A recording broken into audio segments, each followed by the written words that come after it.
গণভোট গণতন্ত্রে জনগণের সার্বভৌমত্ব, জনগণের ইচ্ছার একটা বহিঃপ্রকাশ হিসেবেই গণভোট বাংলাদেশে এবং পৃথিবীর বহু দেশে চর্চিত হয়ে এসেছে।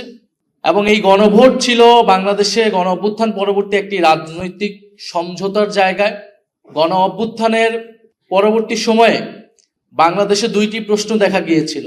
বিএনপি তখন গণ অভ্যুত্থানের প্রায় 2-3 দিনের মধ্যেই সমাবেশ করে তারা জাতীয় নির্বাচনের দাবি জানিয়েছিল।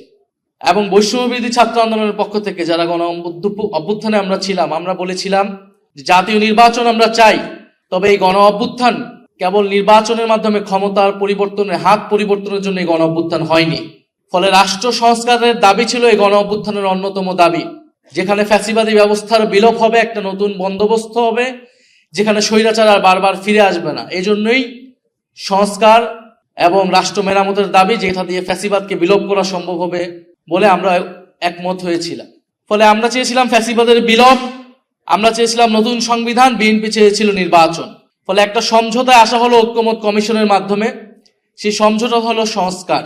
আমরা নতুন সংবিধান গণপরিষদের দাবি থেকে আমরা সংস্কার পরিষদের জায়গায় ঐক্যমত হলাম। বিএনপি ও নির্বাচনের জায়গা থেকে কিছুটা সরে এসে অনেকগুলো সংস্কারে ঐক্যমত হলো বাধ্য হয়েও। সেই জায়গা থেকেই গণভোট হলো। কিন্তু গণভোট পরবর্তী সময় আপনারা সবকিছুই দেখছেন যে কিভাবে গণভোটের গণরায়কে অস্বীকার করা হয়েছে। বিএনপি এখন একটা কৃত্রিম বিরোধ বা সংকট তৈরি করছে যে জুলাই সনদ বনাম জুলাই আদেশ। তারা বলছে জুলাই সনদ তারা অক্ষরে অক্ষরে পালন করবে, কিন্তু জুলাই আদেশটা অবৈধ, যে জুলাই আদেশের ভিত্তিতে গণভোট তৈরি হয়েছিল, গণভোট অনুষ্ঠিত হয়েছিল।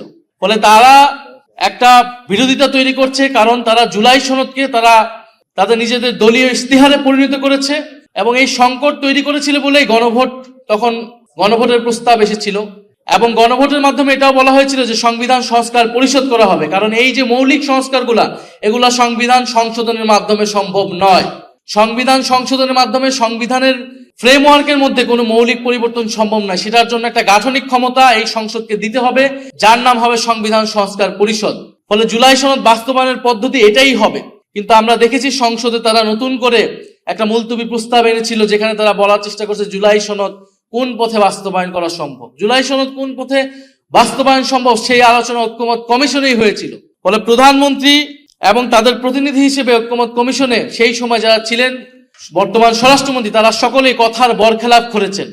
তারা তাদের নিজেদের দলীয় ইস্তিহার দেওয়া সেই ইস্তিহারের বরখেলাপ করেছেন, জুলাই সনদের বরখেলাপ করেছেন এবং গণভোটের গণরায়কে তারা বৃদ্ধাঙ্গুলি দেখিয়েছে। এটা সকলের কাছে এটা স্পষ্ট হয়েছে। এটা আমাদের দুর্ভাগ্য।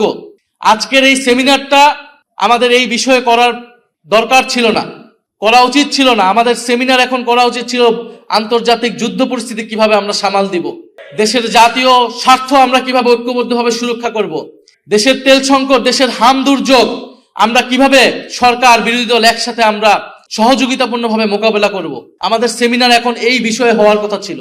বিরোধী দলের নেতা প্রথম থেকে বলে এসেছেন আমরা দায়িত্বশীল বিরোধী দল হতে চাই, আমরা সরকারকে এই ধরনের জনস্বার্থ ইস্যুতে সর্বাত্মকভাবে সহযোগিতা করব। কারণ 16 বছরের ধ্বংসযজ্ঞের পরে, এই অন্তর্বর্তী সরকারের পরে এই নতুন সরকার খুব সহজেই দেশের এই ধরনের সংকট সামাল দিতে পারবে না। এটা খুবই কমন সেন্স, এটা আমরা সকলেই জানি। গতকাল 10 জন শিশু মারা গিয়েছে হাম দুর্যোগের কারণে। সারা দেশে হাহাকার, আইসিইউ পাচ্ছে না সাধারণ মানুষ, এবং তেল সংকটের কথা আপনারা সকলেই জানেন। কিন্তু আমাদের দুর্ভাগ্য, গত 16 বছর যে রাষ্ট্র সংস্কারের কথা আমরা বলেছি, লড়াই আমরা করেছি, অন্তর্বর্তী সরকারের গত 1.5 বছরে যেই জিনিসটা আমরা আলাপ করেছি, এখনো আমাদেরকে ঠিক সেই বিষয় নিয়ে কথা বলতে হচ্ছে, সেই বিষয় নিয়ে আলাপ করতে হচ্ছে, সেই বিষয় নিয়ে আবারও আন্দোলনের প্রস্তুতি নিতে হচ্ছে। এবং জাতিকে এই দুর্যোগে টেনে এনেছে বিএনপি। ফলে বিএনপিকে এর দায়ভার এবং এর পরিণতি ভোগ করতে হবে, এবং এর পরিণতি খুব সহজ হবে না। ফলে এখানে আমি আর কথা বাড়াবো না। যারা আজকে এই সেমিনার আয়োজনে এসেছেন, বক্তব্য দিয়েছেন, আপনাদের গুরুত্বপূর্ণ পরামর্শ আমরা নিব এবং আমরা সামনের জন্য প্রস্তুতি নিচ্ছি। এবং সরকারকে এখনো বলবো যে সময় আছে, দ্রুত সংবিধান সংস্কার পরিষদ গঠনের মাধ্যমে এই সংকট সুরাহা করে জাতীয় ঐক্যকে টিকিয়ে রাখুন, না হলে এর পরিণতি আপনাদেরকে ভোগ করতে হবে।